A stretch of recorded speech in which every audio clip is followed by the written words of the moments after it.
Halleluja, sveicināt. Halleluja. Viss gods un slava Jēzum. Labvakar. Un jūs atkal atrodieties interneta draudzes studijā. Un kā parasti mums nekas nav mainījies, mēs joprojām priecājamies. Halleluja.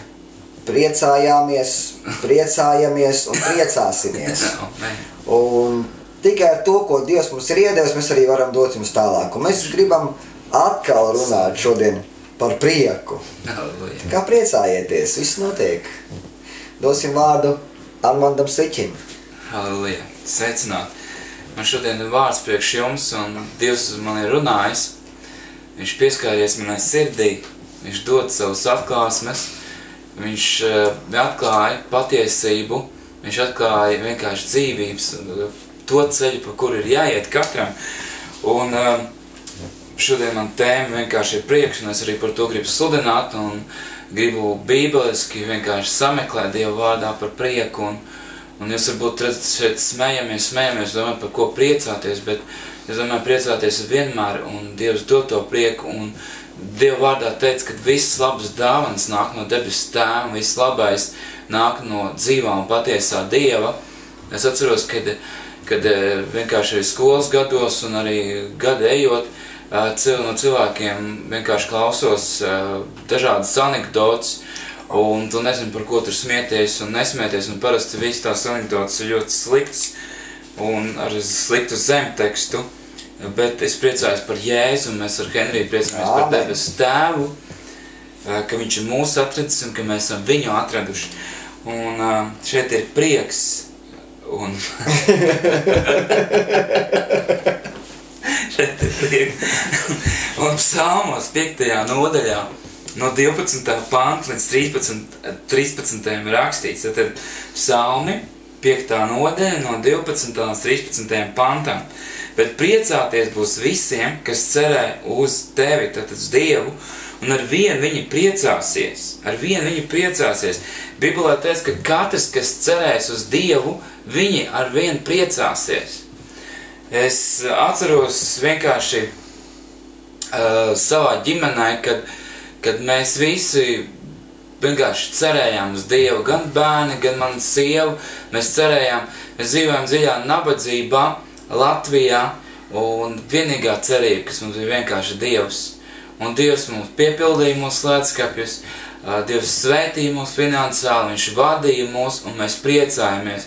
Priecājamies par katru darbu, ko Dievs izdara mūsu dzīvēs. Protams, tad, kad mēs grēkojam, vai daram kaut kādas nepareizas lietas, tas mūs sagrauj, tas dara mūs nelaimīgs, runā uz mūsu sirdsapziņas, runā uz mūsu sirdi. Bet tad, kad mēs ejam kopā ar Dievu un ceram uz viņu un dzīvojam svētu dzīvi, mums vienkārši automātiski ienāk prieks. Halleluja. Un tā nav kaut kāda manuāla, kaut kāda rokas vadība, bet tā ir reāli automātiska darbība no Dieva puses, kad tu piedzīvo prieku. Un tālāk ir rakstīts, ka viņi priecāsies par to, ka Dievs viņus pasargā. Es atceros, es braucu uz darbu ar riteni, un spīdēja saule pretī, un man apžilbināja vienkārši acis, un es šķērsoju ceļu. Un nobrauc kaut kādas metrus pirms mašīnas, priekš garā mašīna. Ar riteni. Un Dievs mani pasargāja. Amen. Viņa rokas bija par mani. Es domāju, es varētu stāstīt un stāstīt par to, kā Dievs mani ir pasargājis. No daudz un dažādām dzīves problēmām un kaut kādām dzīves ķibelēm, jā.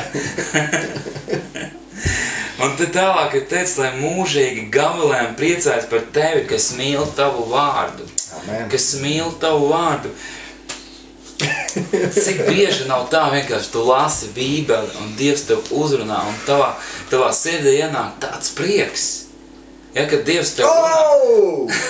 Es atceros, es braucu autobusā, un vienkārši man bija tā, kad es braucu uz dievkalpojumu, mans mīļākais transporta līdzeklis autobus, kur visi cilvēki priecājās un skatās pa logu vai sarunājas savā starpā, tad es varu vaļā Bībeli vienkārši lasu un domāju par Dievu ceļā uz dievkalpojumu. Un es atceros, kad vienkārši tu lasi Bībeli un Dievs tev uzrunā, un tev saskrien asaras vienkārši tāds prieka asaras, tu vienkārši priecājies par to, ka tu lasi Bībeli un Dievs tevi uzrunā, ka tu lasi un viņš tevi izskaidro. Man vienmēr ir tā, kad es lasu Bībeli, un man ir garīgs dievkalpojums sirdī vienmēr. Amen. Amen, jo es lasu un Dievs man izskaidro rakstus, un tas vienkārši ir brīnišķīgi. Šeit ir rakstīts tā. Tas vienkārši ir brīnišķīgi.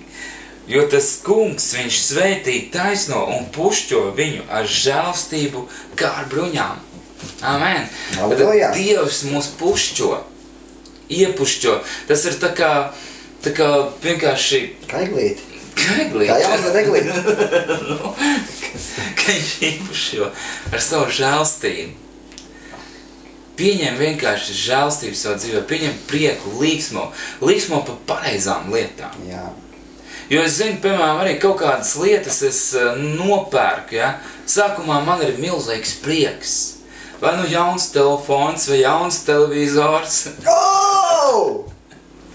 Ja kāda lieta, kas jauna, pirmajā momentā, kad tu to paņem, tu līksmo, paiet 1 diena, 2 dienas, nedēļas, un tev apnīk tālāk. Bet Kristus nekad neapnīk.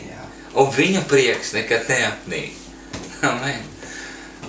Nekad nav pietiekami. Pareizi, Hendrik. Jā, mīļais skatītājiem, tu vari pastīties savā sirdī, par ko tu priecājies. Tu varbūt domā, ka tu esi kristietis un tu priecājies, bet varbūt tās tu priecājies par to, kad ir tev kaut kas iznācis tavā personīgā dzīvē.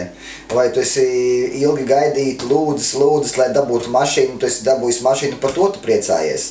Bet tas nav tas prieks, par ko mēs runājam.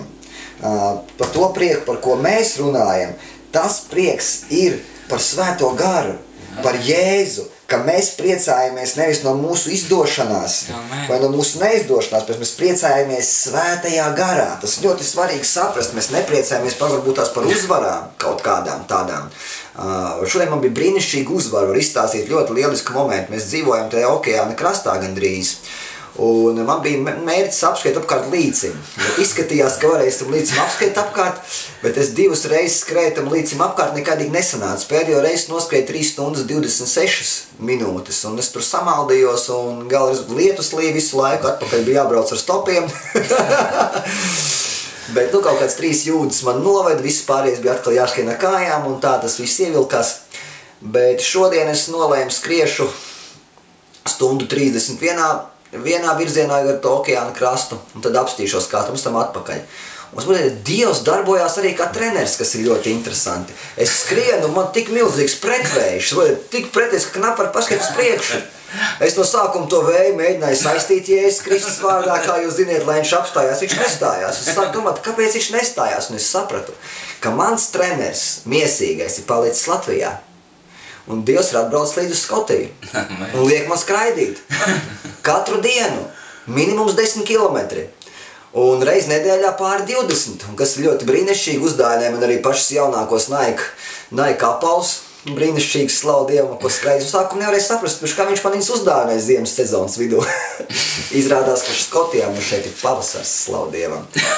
Un iedomājieties, ka jūs 1:30 gandrīz skrienat pret milzīgu pretvēju. Dievs kā treneris ir uztaisījis vēju. Un, ka jūs skrieniet atpakaļ, jums tas vējš spiež mugurā un zaņ jūs uz priekšu. Tā kā Dievs ir labs, viņš arī treneru funkcijas pildīja vajag. Tā kā man arī bija prieks, protams, ka es tiku līdz mājām, ka es tur kaut kur okeāna krastā nebija nomiris no piepūlēm un pārpūles. Bet tas nav tas prieks, par ko es runāju. Tas ir sīks prieks un tas ir vienkārši īslaicīgs prieks. Tu uzvarēji, viss papriecājies, vai sportistiem tagad saka. Jūs arī ļoti daudz tautieši pirmās vietas ieņemiet, bet tas ir īslaicīgs prieks. Īslaicīgs, tu papriecājies un prieks pazuda, bet prieks svētajā garā. Svētajā garā. Tas nav prieks par uzvarām, tas nav prieks par īpašumiem vai vēl par kaut kādu izdošanos. Man patīk viens brālis, man pazīstams. Viņa dzīvē vispārībā nekā jautra nav. Viņam ir 10 000 parādi. Un no visām pusēm kreditori viņu spiež. Bet viņš ir atradis tādu prieku tajā kungā, ka viņš vienkārši priecājās tik spēcīgi, kad es brīžiem apskaužu viņu. No kā viņš var tā priecāties? Ne mašīnas viņam ir, smags darbs jāstrādā, naudu nekādu viņam nemaksājas, Dieva žēlstībā saņem pat vairāk. Bet viņai ir prieks. Un šeit ir jautājums, no kā viņš priecājās ar tajā situācijā. Viņš priecājās svētajā garā. Jums jāsaprot tauta, ka jums ir pēc iespējas ātrāk jānonāk svētlaimes stāvoklī. Svētajā garā vajag priecāties, un tāpēc, ja jūs cilvēki nesat to sajutuši, jūs nevarat saprast mums, par ko mēs te smējamies, vai kas notiek, ka mums vienkārši mēs esam iegājuši šajā svētlaimes kondīcijā, ka mēs priecājamies svētajā garā līksmojam. Nevis par uzvarām, ne par kaut kādām materiālām, bet par svēto garu. Svētais gars, tas ir mūsu prieka avots. Tikai svētais gars, trīsvienīgais Dievs. Mēs viņā priecājāmies, viņā mēs priecājamies. Tāpat kā narkomānam. Narkomāns nepriecājās par mašīnu vai par kaut kādu uzvaru. Viņš priecājās, kad viņš iedur vēnā, ka viņš palaiž to injekciju pa vēnu, un tad tas maisījums, ka ieiet viņa asinīs, tad viņi ieved eforijas stāvoklī. Heroīns vai vēl kaut kas, bet mēs priecājamies tad, kad svētais gars atnāk un mūs piepildi. Tad priecājieties, tautieši. Priecājieties. Lai Dievs svētī jūs! Halleluja! Āmen!